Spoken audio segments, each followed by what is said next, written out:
I'm Captain Leah Banks, 31, and I built my entire career from quiet discipline and starting with nothing. For years, I bailed out my cousin money, time, second chances, you name it. But the day he grabbed a $20,000 check out of my hand and called the bank on speaker to prove I was a broke soldier, that was the moment everything shifted. Have you ever been dismissed or embarrassed by someone you poured yourself into? If you have, share your story in the comments. Trust me, you're not the only one. Before I explain how it all unfolded, let me know where you're watching from.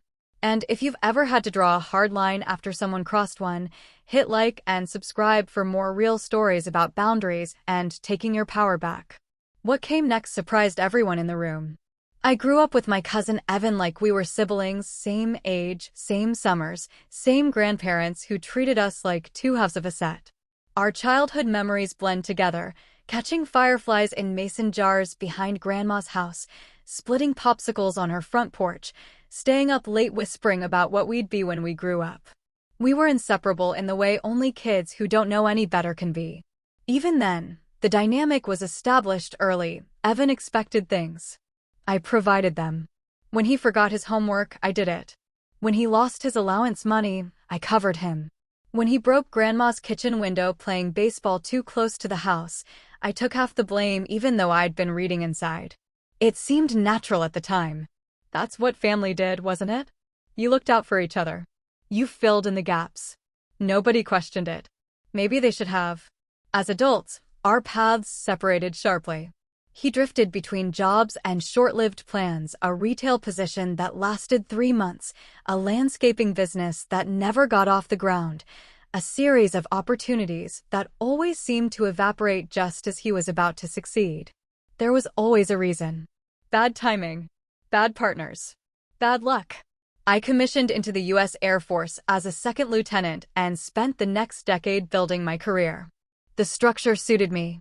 Clear expectations, measurable results, a mission that mattered.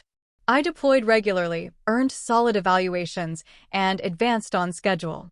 By the time I made captain at 29, I'd logged deployments across 3 continents and managed personnel operations for bases with thousands of airmen. During those years, I supported Evan more than I admitted to anyone, including myself. I spotted him rent when he fell behind, twice in 6 months during one particularly bad stretch.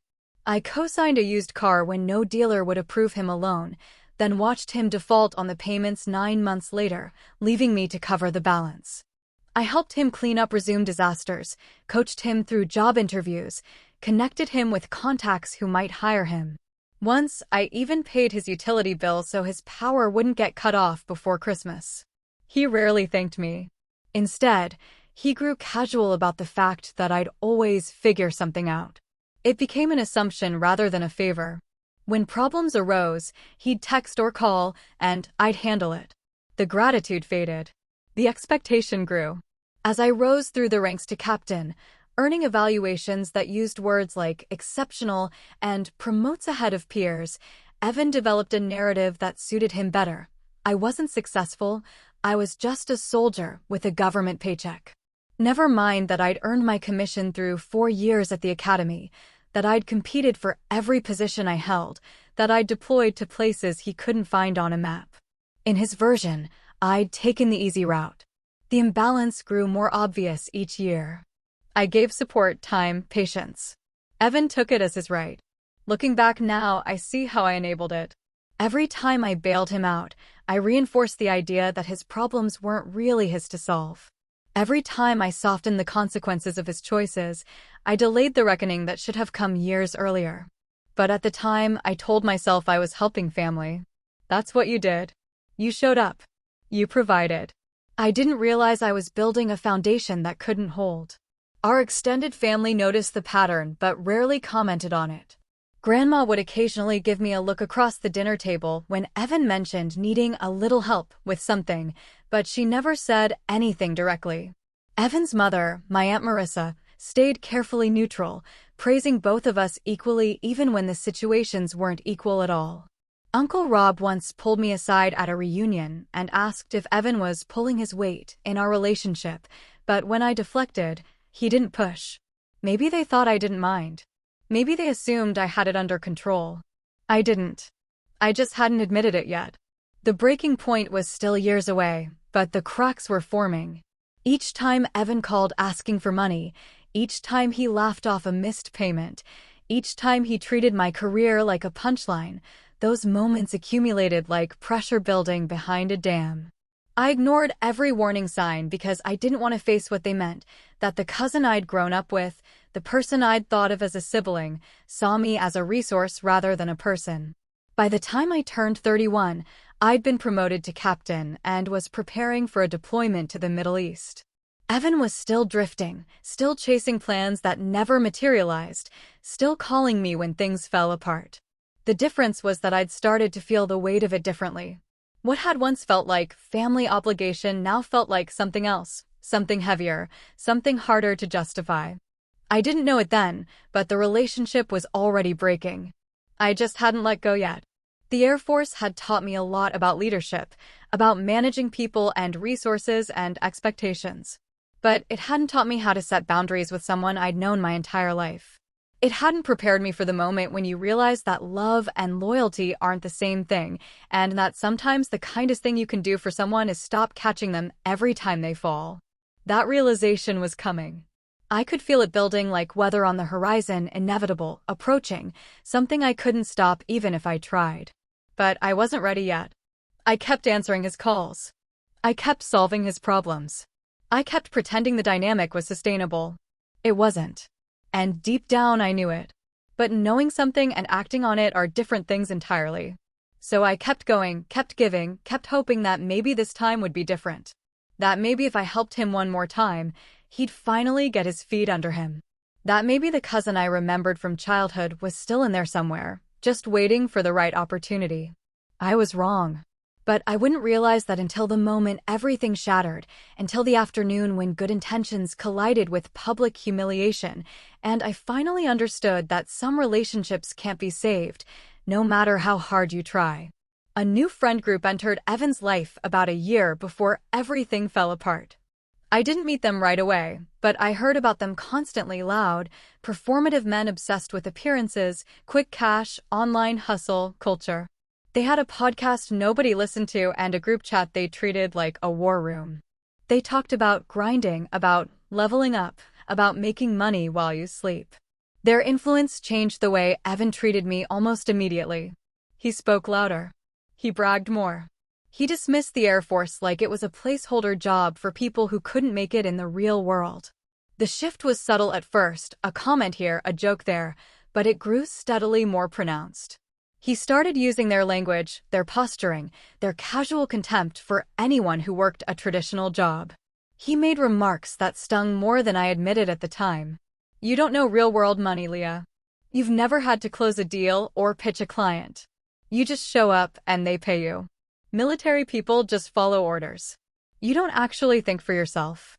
Someone tells you what to do and you do it. The gratitude that had already been fading disappeared completely.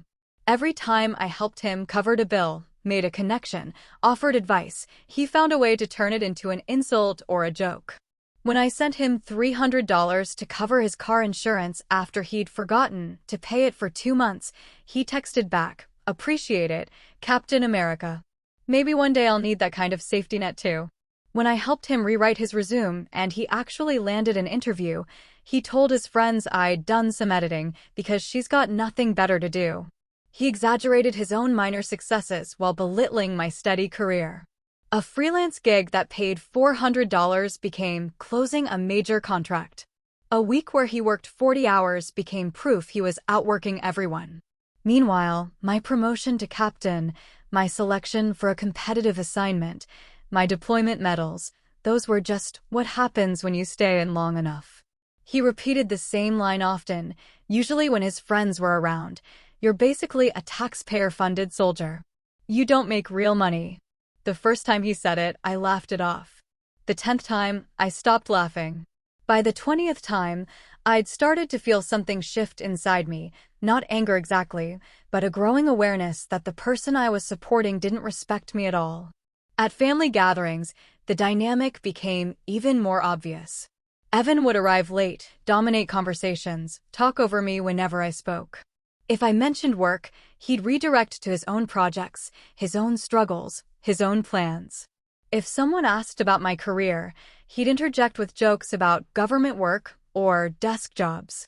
His friends, when they joined him, were worse, treating me like a curiosity, asking condescending questions about whether I'd ever seen combat or done anything real. I stayed polite. I stayed measured. I told myself it wasn't worth making a scene. But every interaction left residue. Every small disrespect was a crack in the bond we'd once had. Aunt Marissa noticed. She'd pull me aside at family dinners and apologize for him, saying he was under a lot of stress or going through a phase. She never addressed the behavior directly, never asked him to treat me better.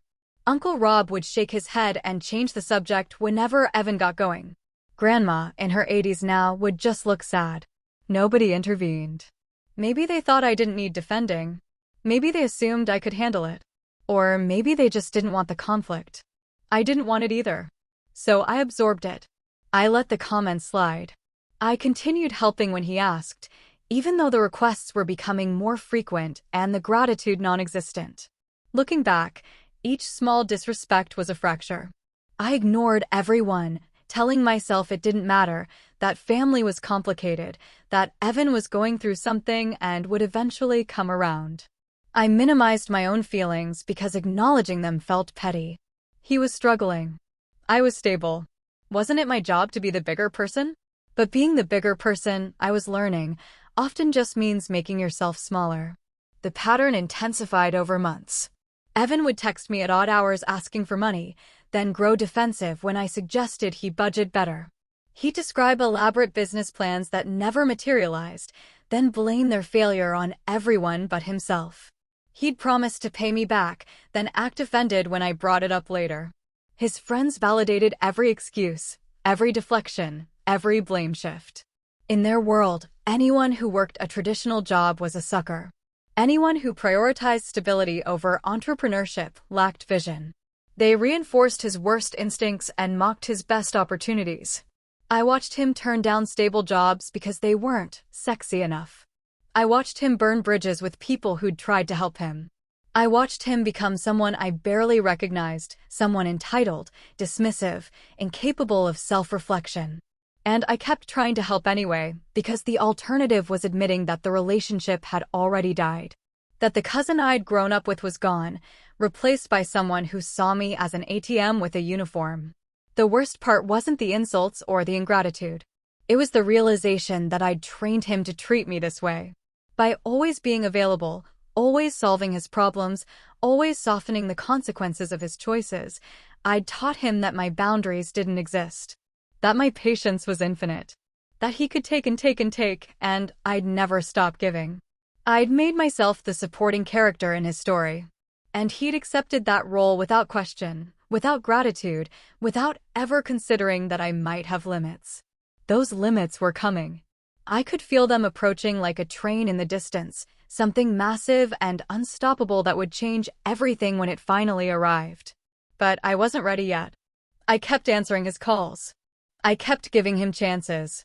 I kept hoping he'd remember who he used to be. He didn't. And the moment I finally understood that, the moment I stopped hoping and started seeing clearly, was still weeks away, waiting at a family barbecue on a June afternoon that would fracture everything we'd built across 30 years. But first, there were more cracks to form. More insults to absorb. More evidence to accumulate that the relationship I was trying to preserve had already ended, and I was just the last one to admit it. The family barbecue happened on a Saturday in June, the kind of gathering we'd had dozens of times before, burgers on the grill, folding tables covered in potluck dishes, cousins' kids running through the yard while adults clustered in loose groups, talking and laughing and catching up. Uncle Rob's backyard. Nothing special. Nothing that should have mattered more than any other afternoon. Evan arrived late with 3 of his friends, Chase, Landon, and Derek, the same group he'd been spending all his time with lately. They were loud immediately, talking over people, dominating space, turning every conversation toward themselves. I was sitting with Aunt Marissa and Grandma when Evan spotted me and headed over. He looked stressed. Thinner than usual. The kind of tired that comes from not sleeping well for weeks. He asked if we could talk privately. I followed him to the side of the yard, away from the crowd. That's when he told me he was months behind on rent and close to losing his car. His voice cracked slightly when he said it, just enough to make me think he was genuinely scared. He explained he'd been counting on a contract that fell through, that he'd overextended himself, that he just needed a bridge to get through the next few months until things stabilized. I'd heard versions of this story before. But something about the way he said it, the exhaustion in his face, the lack of his usual bravado, made me think maybe this time was different. Maybe this time he'd actually hit bottom. Maybe this time, help would be the turning point. Against my better judgment, I agreed to help. One last time. But I insisted on structure, a written agreement, a repayment schedule, clear terms. He agreed immediately, almost desperately. We shook hands. I felt something like hope, that maybe this crisis would finally teach him what a dozen smaller ones hadn't. I walked back to my car to grab my checkbook. When I returned, Evan was standing with his friends near one of the tables. Several relatives had gathered nearby, chatting. The yard had that relaxed late afternoon energy, people finishing their plates, kids winding down, the grills still smoking.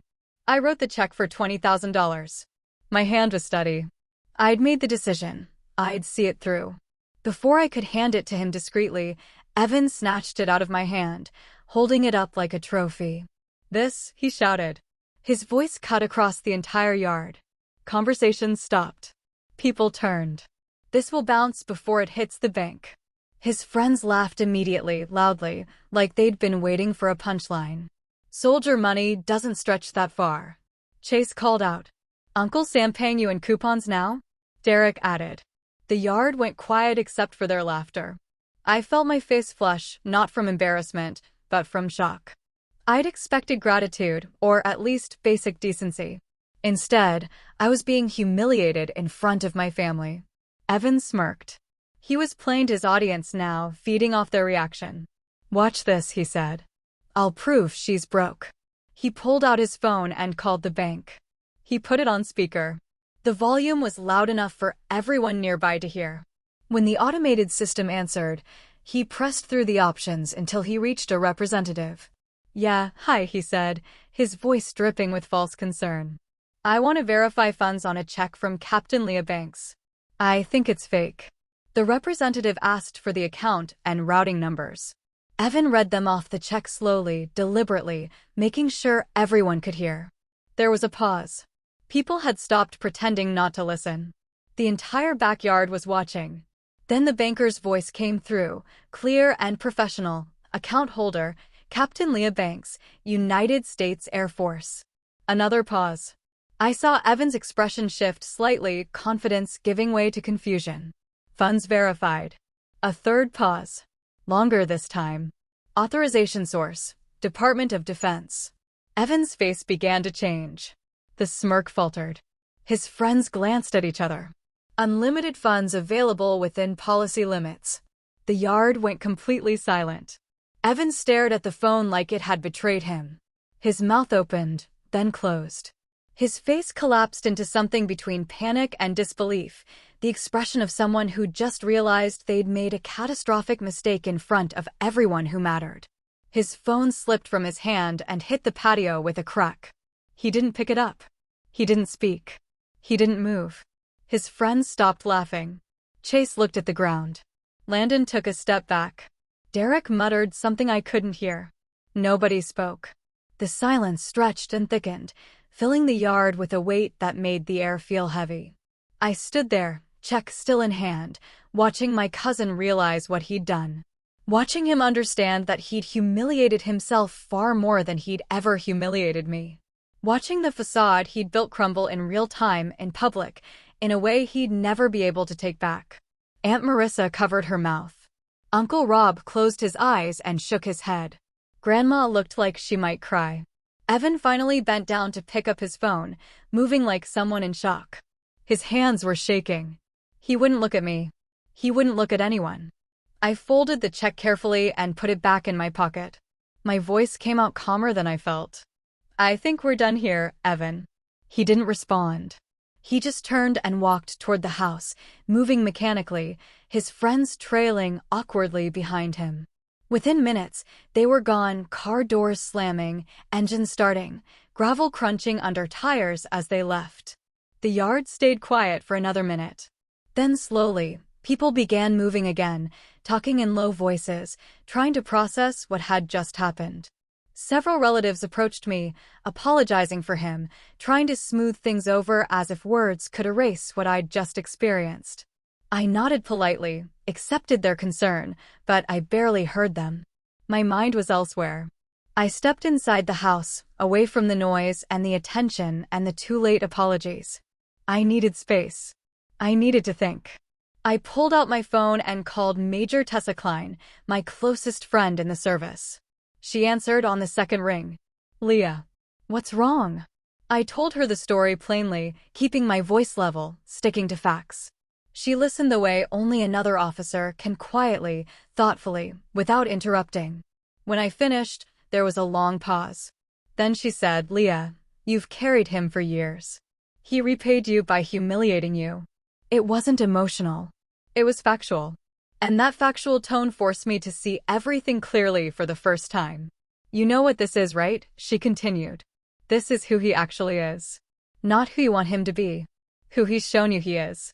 I sat down on the edge of a guest bed, phone pressed to my ear, and let that sink in. Every unpaid loan. Every insult disguised as a joke.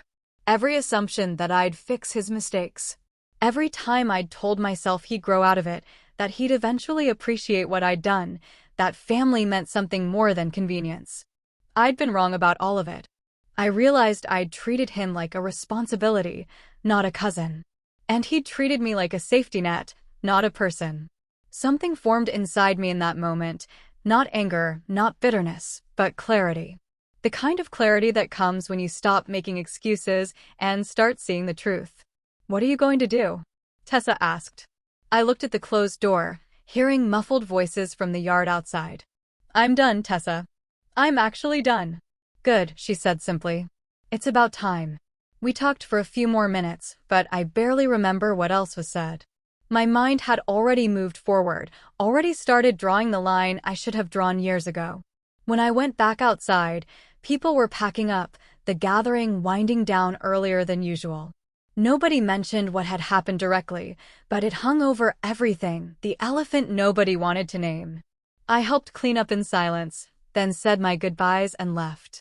Driving home, I kept replaying the moment when the banker said unlimited funds available. The shock on Evan's face. The silence that followed. The public collapse of the narrative he'd built about me, about himself, about our entire relationship.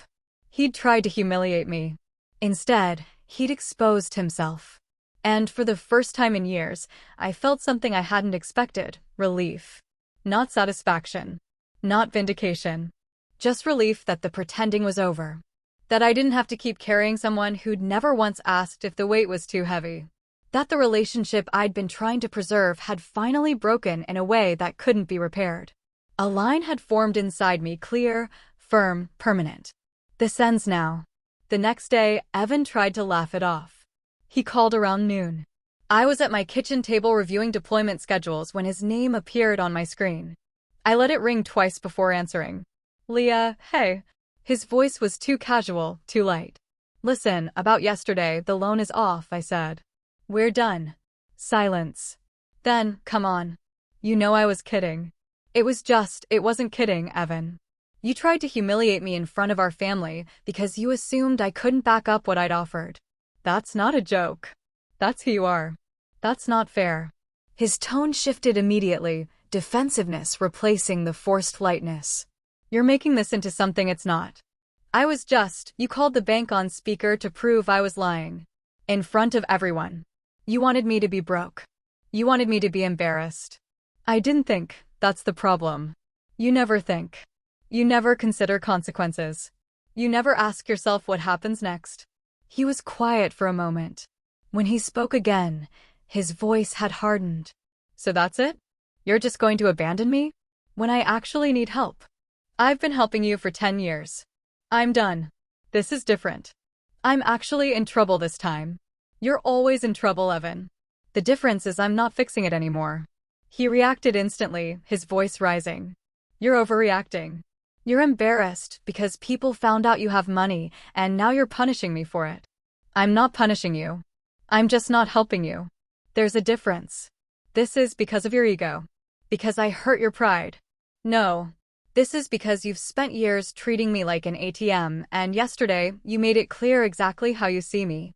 I'm done pretending it's anything else. Leah, we're done, Evan. Don't call me for money. Don't call me for help. Don't call me to fix things you broke. I hung up before he could respond. My hands were shaking slightly. Not from anger, from the finality of it. I'd never drawn a line that clearly before, never stated a boundary without softening it or leaving room for negotiation. It felt strange, uncomfortable, but also necessary. He texted an hour later. You're really going to do this? Just cut me off. I didn't respond. He texted again that evening. I said I was sorry. What else do you want from me?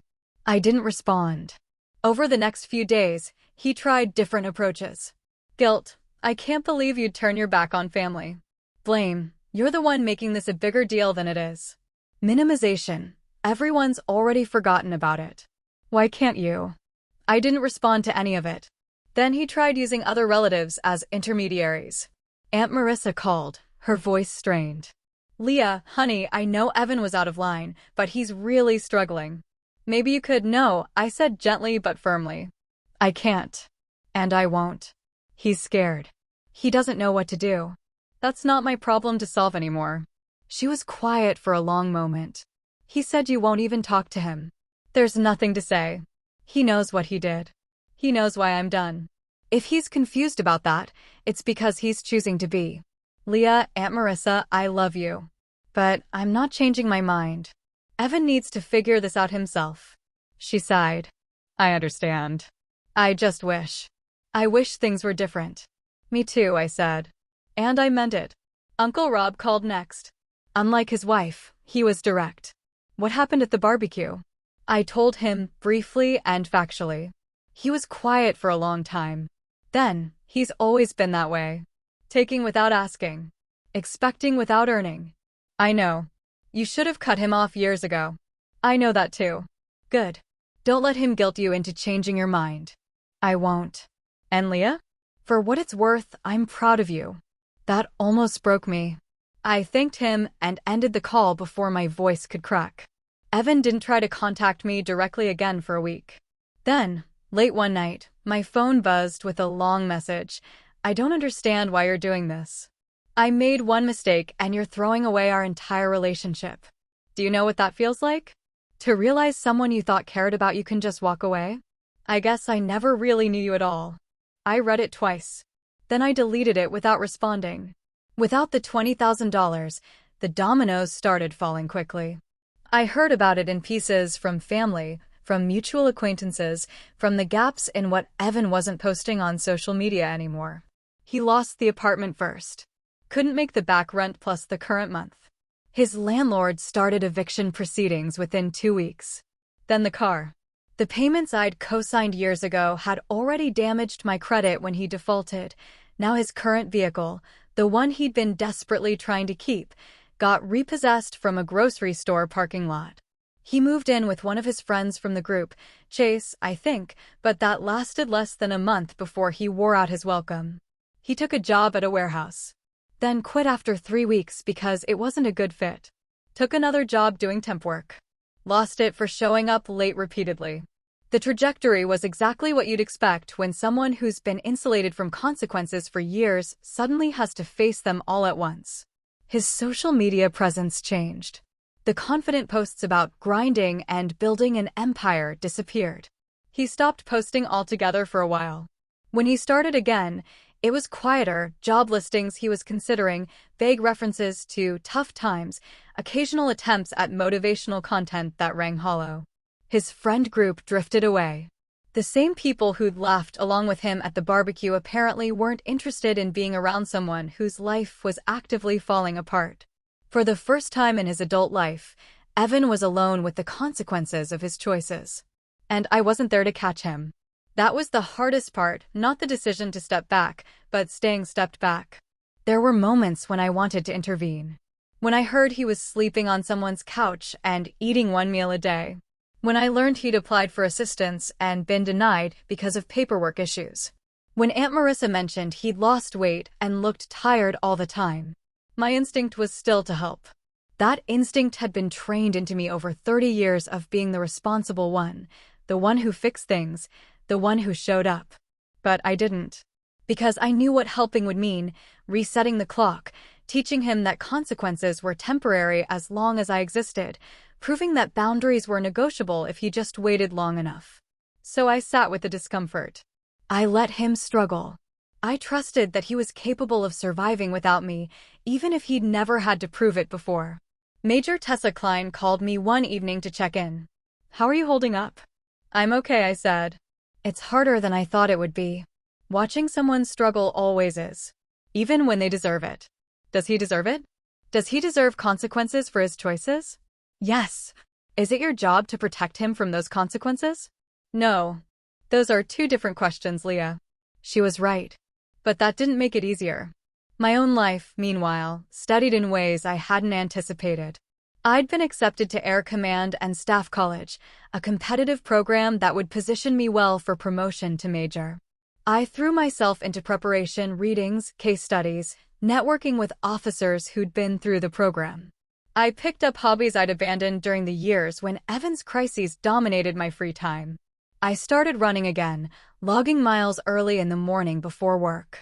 I took a photography class on base and rediscovered how much I enjoyed capturing moments with intention and care.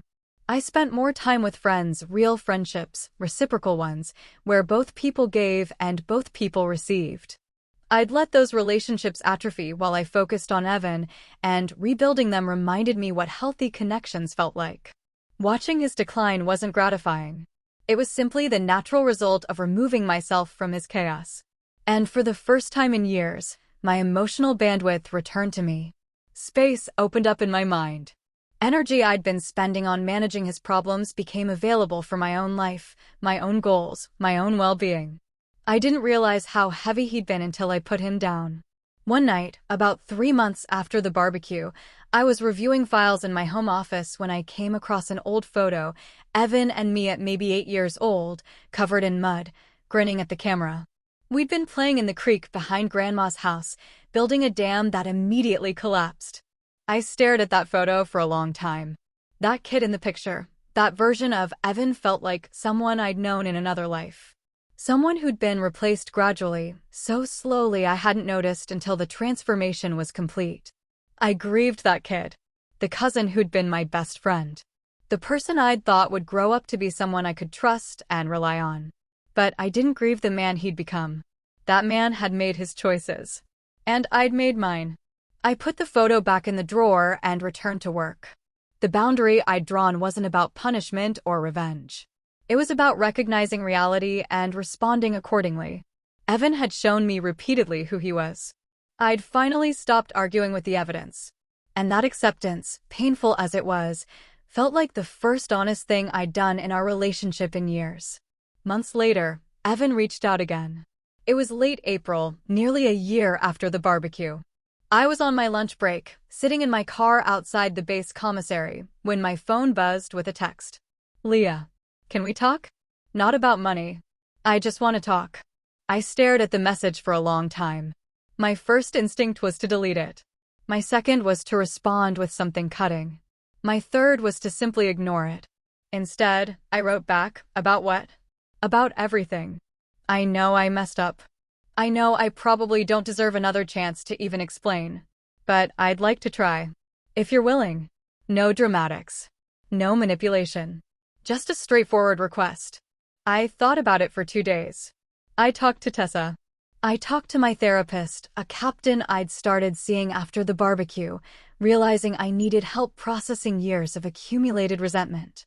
I wrote out my thoughts in my journal, listing reasons to say yes and reasons to say no. Finally, I agreed. But on my terms. We met for coffee at a neutral location, a cafe halfway between my base and the town where he was currently living. I arrived first, chose a table near the window, and waited. Evan walked in 10 minutes late. He looked different. Thinner, yes, but also more weathered. Older. He was dressed simply jeans and a plain shirt, no designer labels or flashy accessories. His whole presentation was quieter. He spotted me and walked over, his movements uncertain. "Thank you for meeting me." I nodded. "You have an hour." He sat down. For a moment, neither of us spoke. Then he started. "I've been working at a moving company for the past 4 months. It's not glamorous, but it's steady. I'm renting a room in a house with 2 other guys. I'm paying my own bills. I'm not asking anyone for help." "Okay." "I've also been seeing a counselor. Someone who specializes in—" He hesitated. "Patterns. Behaviors. Why people make the same mistakes over and over. And I've learned a lot about myself. Not all of it good." He looked directly at me for the first time. "I treated you terribly. For years. I took advantage of your kindness and convinced myself I deserved it. I didn't. And what I did at Uncle Rob's, that was unforgivable. I humiliated you because I was embarrassed about my own failures and wanted to make you look smaller so I'd feel bigger." I waited. He wasn't finished. "I'm not asking you to forgive me. I'm not asking for money or help or another chance. I'm just asking if we can start rebuilding some kind of relationship. Something different than what we had. Something where I actually show up as an equal instead of a burden." I drank my coffee slowly, giving myself time to think. "What does that look like to you?" "Honestly, I don't know yet. Maybe we just talk sometimes. Maybe we meet for coffee every few months. Maybe that's all it ever is. But I want to try. If you're willing." "No loans," I said. "Ever." "That's non-negotiable." "I understand." "No asking me to solve your problems. You figure things out yourself." "Yes. And if you start falling back into old patterns, if you start taking more than you give, or treating me like I owe you something, I walk away. Permanently." "I understand." "I mean it, Evan. I've built a life without you in it. I'm okay with that life. If you want back in, even in a limited way, it's on my terms. Not yours." He nodded. "That's fair." We talked for another 40 minutes. Carefully. Surface level at first, then gradually deeper. He told me about the moving job, about his roommates, about how strange it felt to have structure for the first time in years. I told him about my acceptance to Air Command and Staff College, about the photography class, about a deployment I was preparing for. The conversation wasn't comfortable, but it wasn't hostile either. It was cautious. 2 people who'd once been close, feeling out whether there was anything left to build on. When we stood to leave, he offered his hand. I shook it. "Thank you," he said, "for giving me this. Don't thank me yet. Let's see if you can actually follow through." Fair. We left separately. I sat in my car for a few minutes afterward, processing what had just happened. Trust wasn't repaired. It couldn't be, not after everything. But maybe it could be redefined. Maybe instead of expecting him to be who I wanted him to be, I could accept who he actually was and decide whether that person had a place in my life. Structure replaced forgiveness. Boundaries replaced hope. Our relationship restarted in a limited, careful form. We texted occasionally, brief exchanges, nothing heavy. We met for coffee twice more over the next few months. He updated me on his life. I shared appropriate pieces of mine. It was cordial, distant, but not hostile. I noticed that he asked questions now. About my work, about my interests, about how I was doing. Small things, but different than before. I noticed that he didn't make excuses. When he mentioned challenges, he also mentioned solutions he was trying. He didn't expect me to fix anything. I noticed that he showed up on time. These were small changes. Possibly temporary. But they were something. Aunt Marissa called me one evening, her voice lighter than it had been in months. "I don't know what you said to him, but thank you. He seems different. More grounded." "I didn't do anything," I said. "He did the work himself." "Maybe. But I think knowing you were willing to meet him meant something." "Maybe it did.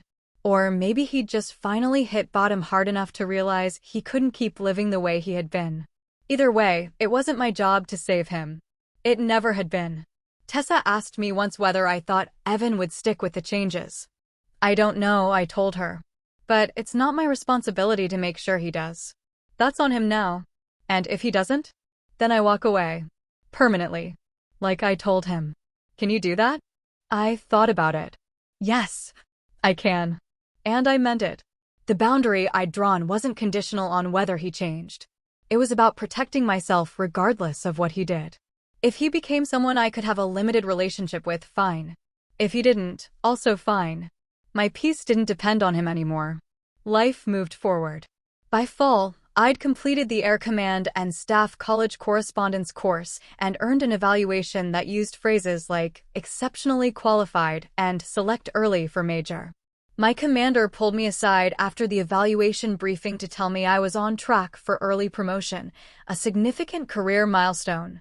I'd also been selected for a deployment to the Middle East, leading a personnel support team during a joint operation.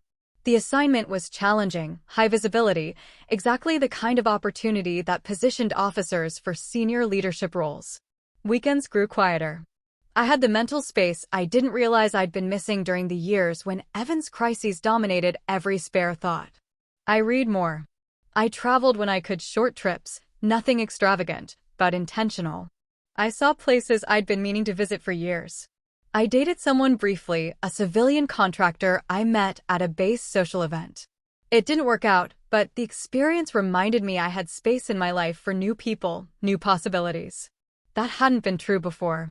Evan continued improving, but from a distance. He'd been promoted to supervisor at the moving company. He'd moved into his own small apartment. He started taking night classes at the community college, business management, of all things. He texted me occasionally with updates, never asking for anything, just sharing. Our relationship existed in a carefully maintained equilibrium. Distant but not cold. Present but not central.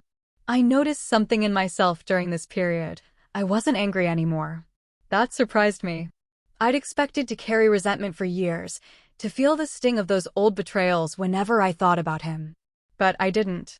The anger had burned itself out, leaving behind something closer to neutrality. He was my cousin. We had history. That history was complicated and painful, but it was also over.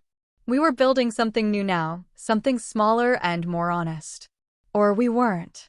Either outcome was acceptable.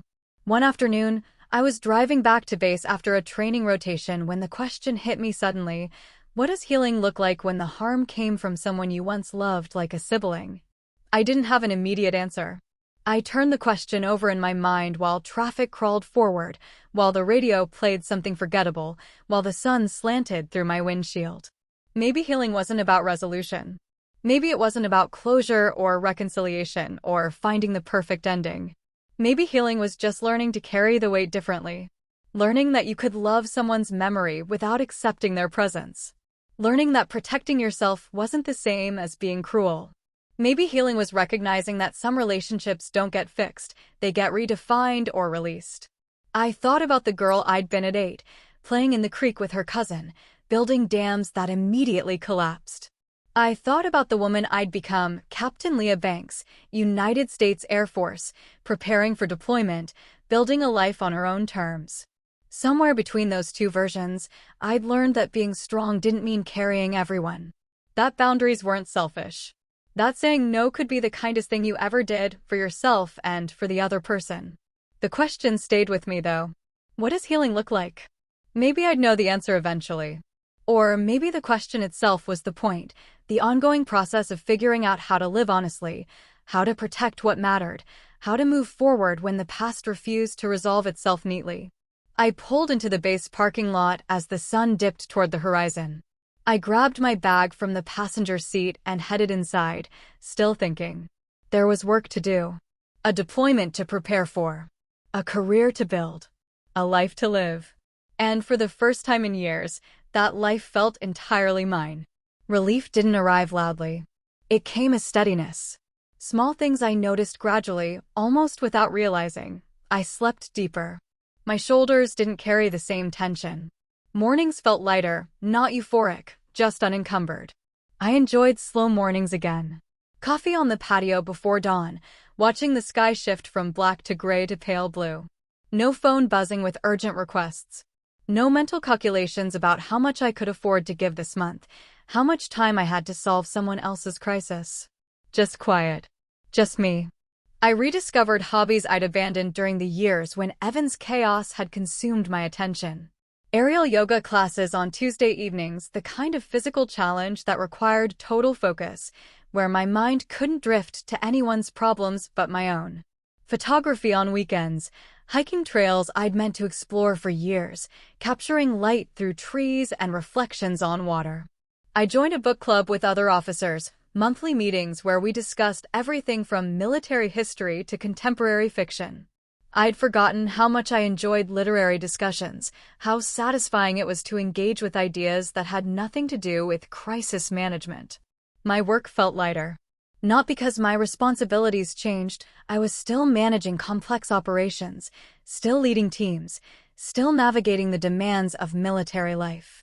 But the emotional weight I'd carried for years was finally gone. I realized this fully one morning on the drive to base. Traffic was heavy. The radio was playing news updates about something happening overseas.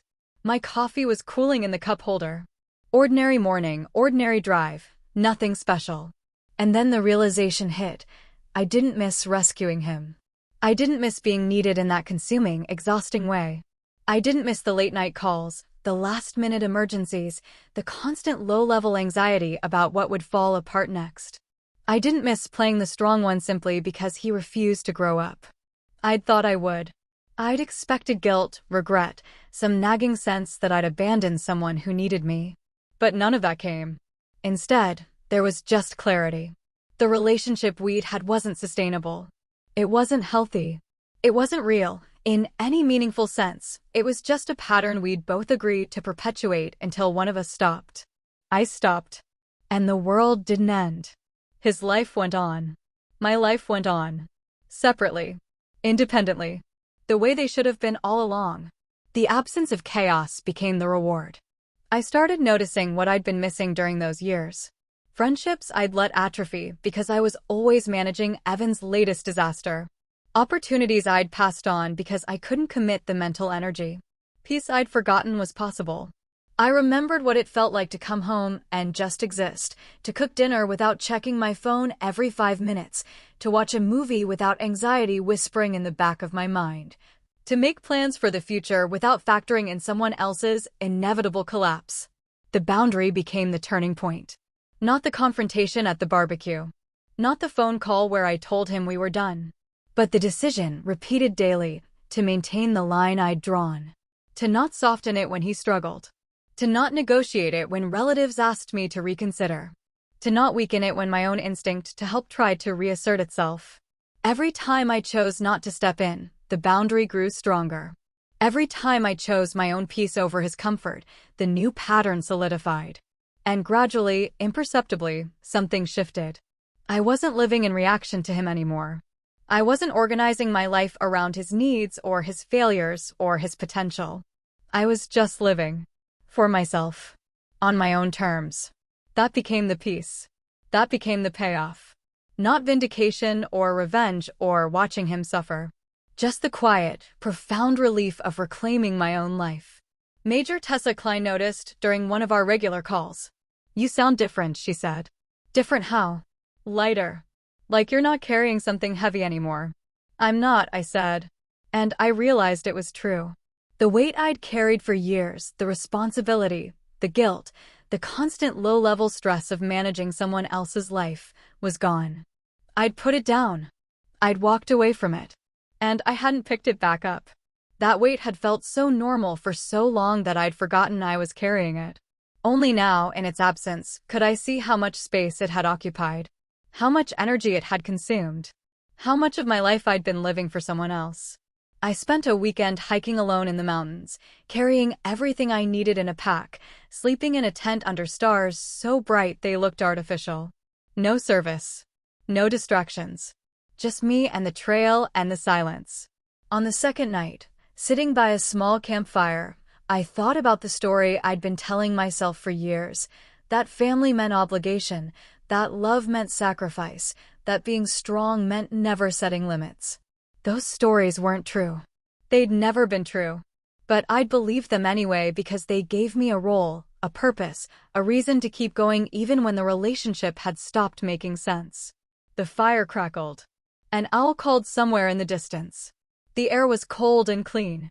I realized I didn't need those stories anymore. I didn't need a role that required me to set myself aside. I didn't need a purpose built on someone else's dysfunction. 50 years later, I'm sitting on my back porch in Charleston, South Carolina, watching the sun set over the harbor. The light hits the water in that particular way it does in early autumn, golden and soft, turning everything it touches into something gentler than it actually is. I'm 81 now. Retired from the Air Force for 15 years. Vice Admiral, 2 stars earned through decades of steady service, deployments I can barely count, decisions that affected thousands of lives. The uniform hangs in my closet now, preserved behind plastic, something I take out occasionally just to remember who I was. My hands shake slightly when I hold my coffee cup. Arthritis. Nothing serious, just the body keeping time in its own way. My hair is white, cut short still, military habit I never broke. I wear reading glasses now, perched on my nose when I'm going through old photos or reading the news on my tablet. The house is quiet. It's been quiet for 3 years, since my wife Rebecca passed.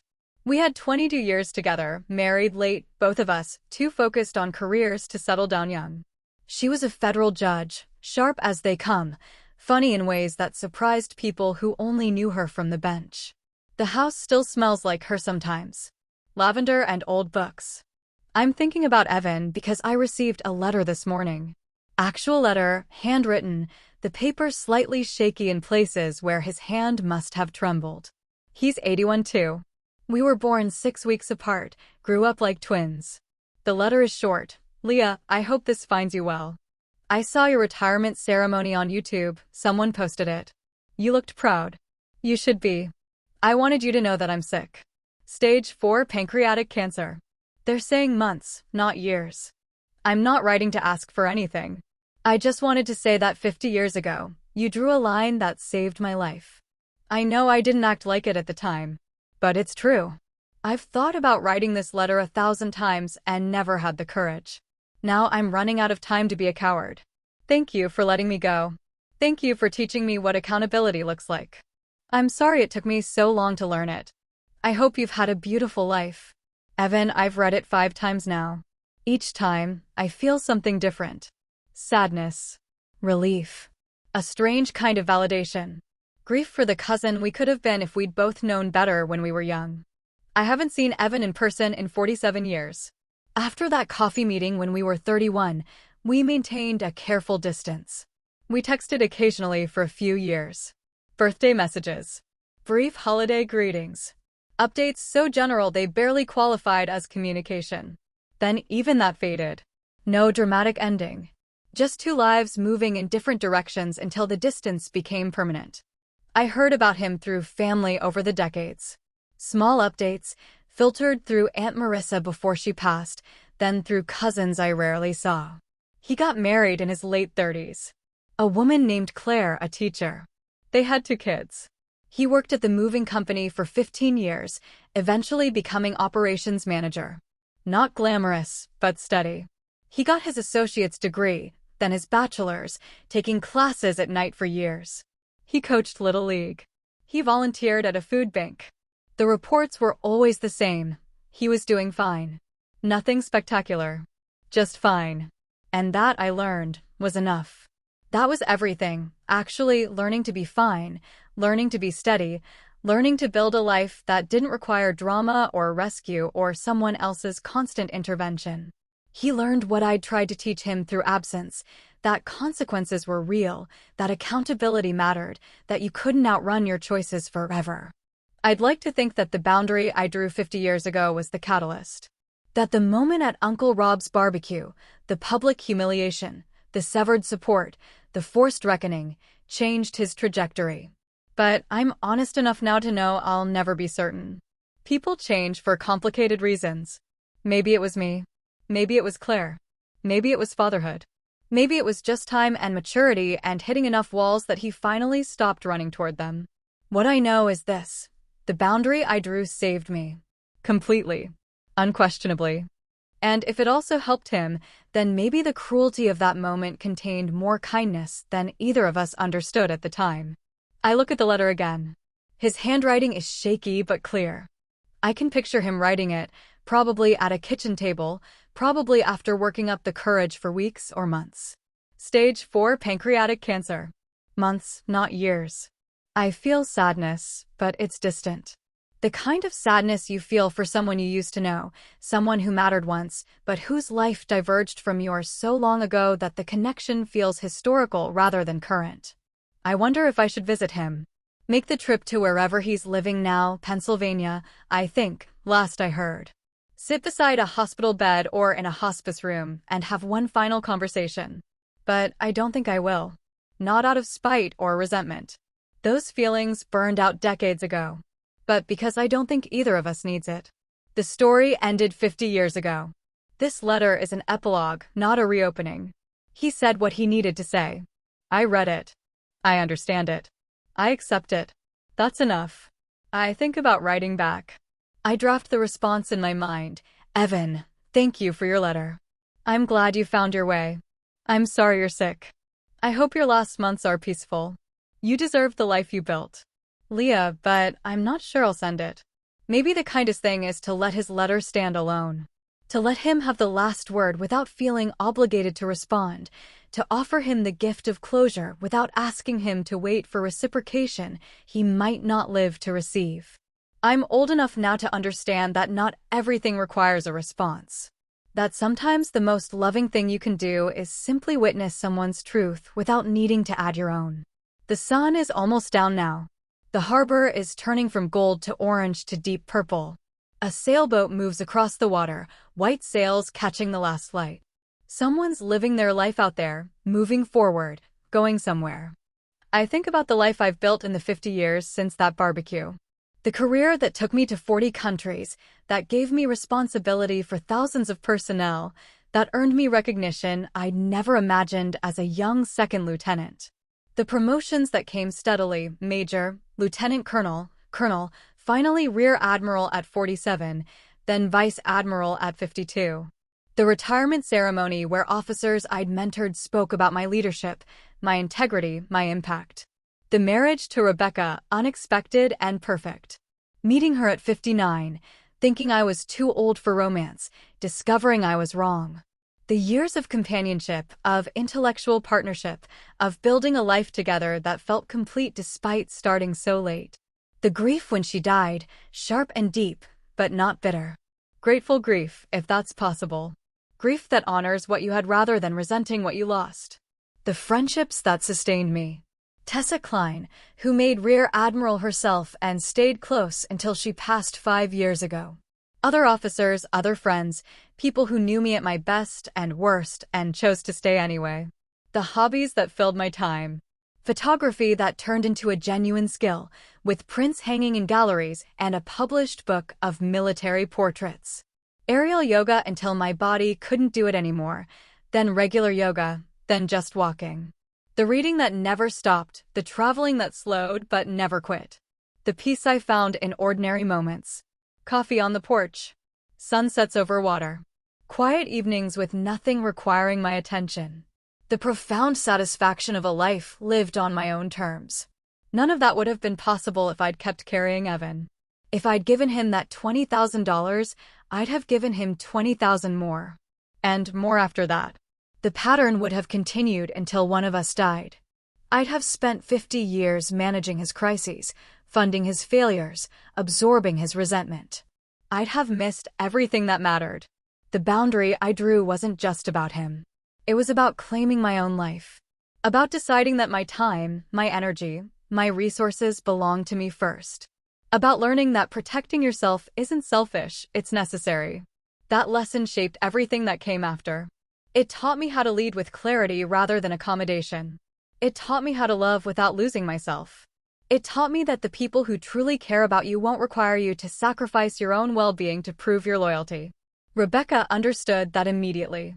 When I told her the story early in our relationship, she'd simply nodded and said, "Good. You chose yourself." That's how I know you're capable of choosing me too, because you know the difference between love and obligation. She was right. I think about Evan's children, his grandchildren. I hope he was a good father. I hope he learned to give what he'd spent so many years taking. I hope his kids know him as someone steady and present rather than chaotic and absent. I hope his life was good. I hope it was enough. And I hope he knows, really knows, not just says, that the boundary was necessary. That it wasn't punishment or abandonment or cruelty. It was reality. It was the truth our relationship needed even if neither of us wanted it. 50 years is a long time to carry a lesson. But some lessons are worth carrying. My phone buzzes. My niece, my brother's daughter, asking if I want to come to dinner tomorrow. Her kids will be there. They call me Admiral Grandma, even though we're not actually related that way. I love them fiercely, spoil them appropriately, show up for their games and recitals and graduations. I text back, I'll be there. Should I bring dessert? The response comes immediately, yes. The kids want your chocolate cake. I smile. Chocolate cake. I can do that. This is my life now. Small moments. Chosen family. Quiet joys. The absence of crisis feels like luxury after so many years of service, of responsibility, of carrying weight that wasn't always mine to carry. I look at Evan's letter one more time. Then I fold it carefully and place it in the drawer where I keep important documents. Not hidden, not thrown away. Just filed. Acknowledged. Complete. Maybe I'll write back tomorrow. Maybe I won't. Maybe it doesn't matter either way. What matters is that we both survived. We both found our way. We both built lives, imperfect and human and real. And we both learned, in our own time and our own way, that sometimes the most loving thing you can do is let go. The sky is dark now. Stars beginning to appear. The harbor is black except for the lights of boats and the reflection of the city behind me. I finish my coffee. I stand slowly, joints protesting slightly. I walk inside, turning on lights as I go, settling into the evening routine I've built over years of living alone. Tomorrow, I'll bake chocolate cake. I'll have dinner with people who love me. I'll continue living the life I chose, the life I claimed, the life that became possible only when I learned to draw lines and hold them. 50 years ago, I wrote a check for $20,000 and watched my cousin try to humiliate me. 50 years ago, I drew a boundary that severed a relationship and saved a life, mine, certainly, and maybe his too. 50 years ago, I learned that sometimes healing isn't about letting someone back in. It's about stepping into the space they once occupied and finally making it yours. I stepped into that space. I made it mine. I built something beautiful there. And 50 years later, I'm still standing in it, still grateful, still at peace. That's the real ending. Not the letter, not the cancer, not the apology 50 years too late. Just this, a woman on a porch, a life well lived, a boundary that held, and the quiet, profound satisfaction of knowing that I chose myself when it mattered most. And that choice made all the difference. And that's how one moment flipped our entire dynamic. Not out of revenge, but out of clarity I should have had years earlier. If you've ever had someone underestimate you, take advantage of your loyalty, or try to embarrass you to feel bigger, how did you handle it? Did you finally walk away, or did they change? Drop your story in the comments. I read every one. If this hit home, tap like, subscribe, and share it with someone who needs a reminder that boundaries aren't selfish, they're necessary. And remember, you don't owe anyone the version of you that kept them comfortable.